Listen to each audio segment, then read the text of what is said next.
blessing, tell me say I'm too lazy. Oluwa bona of leleni. As I dey hustle, like I dey bayo. Wọ́n ti dá omi sí mi náà láti ojú oorun. Mo dà sí nígbà tí mo jí ọ, ọ ti yọ lọ́rùn òṣì jù.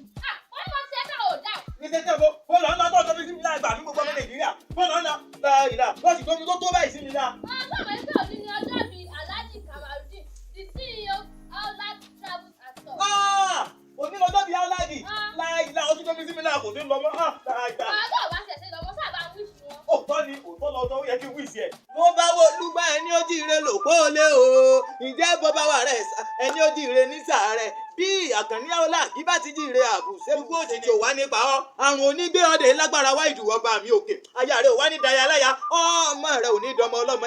Bí adùn ní adé tó rẹra ìyàwó rẹ̀ gangan ló ní kí n máa kí ọ nígbè ẹjọ́. Òun ló ní kí n fẹsẹ̀ kan yà sílẹ̀ àwọn baba ńlá baba àtọ́bí ọlọ́mọ. Gbọ̀ngán ni o. Ọmọ gbọ̀ngán nílé olúfi o. Ọmọ arógòdìdà. Ọmọ olúgbé ọmọ akẹ́sìsọwọ́ nílé àwọn baba ńlá baba àtọ́bí ọlọ́mọ. Mo níwọ̀ lọ máa lé bí oṣù mọ́fàrà ti kì. Níwọ̀ lọ máa fíjú ẹyẹ tí kúkú ń jẹ ní gbàngbà. Níwọ̀ lọ máa kú lódò tó kúkú ti gorí wa ò járe. Ará àgórí wọn ò lágbà. Gbogbo wọn náà ni baba nílé baba àtọ́bí ọlọ́mọ. Àṣeyí àmọ́dún lórí òkè.